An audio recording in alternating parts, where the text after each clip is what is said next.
Chapter 6. The 5th of November was the first day of what is called the Battle of Krasnoe.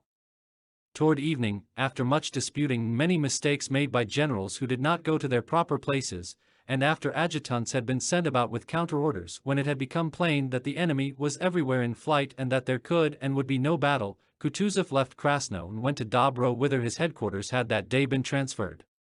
The day was clear and frosty. Kutuzov rode to Dobroe on his plump little white horse, followed by an enormous suite of discontented generals who whispered among themselves behind his back. All along the road groups of French prisoners captured that day, there were 7,000 of them, were crowding to warm themselves at campfires. Near Dobroe an immense crowd of tattered prisoners, buzzing with talk and wrapped and bandaged in anything they had been able to get hold of, were standing in the road beside a long row of unharnessed French guns. At the approach of the commander-in-chief the buzz of talk ceased and all eyes were fixed on Kutuzov who, wearing a white cap with a red band and a padded overcoat that bulged on his round shoulders, moved slowly along the road on his white horse. One of the generals was reporting to him where the guns and prisoners had been captured. Kutuzov seemed preoccupied and did not listen to what the general was saying. He screwed up his eyes with a dissatisfied look as he gazed attentively and fixedly at these prisoners, who presented a specially wretched appearance. Most of them were disfigured by frostbitten noses and cheeks, and nearly all had red, swollen and festering eyes. One group of the French stood close to the road, and two of them, one of whom had his face covered with sores, were tearing a piece of raw flesh with their hands. There was something horrible and bestial in the fleeting glance they threw at the riders and in the malevolent expression with which, after a glance at Kutuzov, the soldier with the sores immediately turned away and went on with what he was doing. Kutuzov looked long and intently at these two soldiers.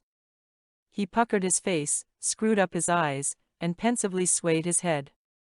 At another spot he noticed a Russian soldier laughingly patting a Frenchman on the shoulder, saying something to him in a friendly manner, and Kutuzov with the same expression on his face again swayed his head.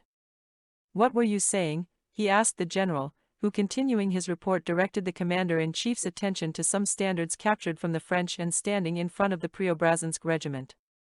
"Ah, the standards," said Kutuzov, evidently detaching himself with difficulty from the thoughts that preoccupied him.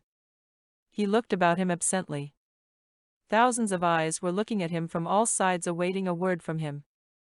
He stopped in front of the Preobrazhensk regiment, sighed deeply, and closed his eyes.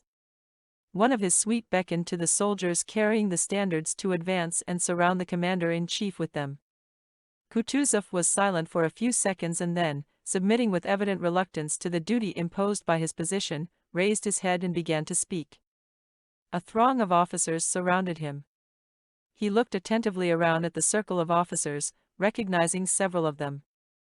"I thank you all," he said, addressing the soldiers and then again the officers. In the stillness around him his slowly uttered words were distinctly heard.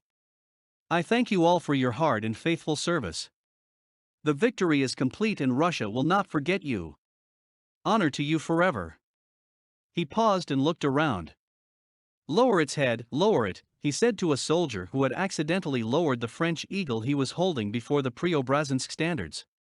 "Lower, lower, that's it. Hurrah lads," he added, addressing the men with a rapid movement of his chin. "Hurrah!" roared thousands of voices. While the soldiers were shouting, Kutuzov leaned forward in his saddle and bowed his head, and his eye lit up with a mild and apparently ironic gleam. "You see, brothers," said he when the shouts had ceased, and all at once his voice and the expression of his face changed. It was no longer the commander-in-chief speaking, but an ordinary old man who wanted to tell his comrades something very important.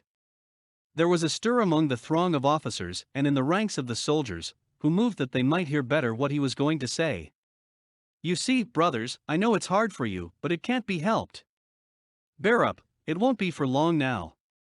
We'll see our visitors off, and then we'll rest. The Tsar won't forget your service. It is hard for you, but still you are at home, while you see what they have come to," said he, pointing to the prisoners. "Worse off than our poorest beggars. While they were strong we didn't spare ourselves, but now we may even pity them.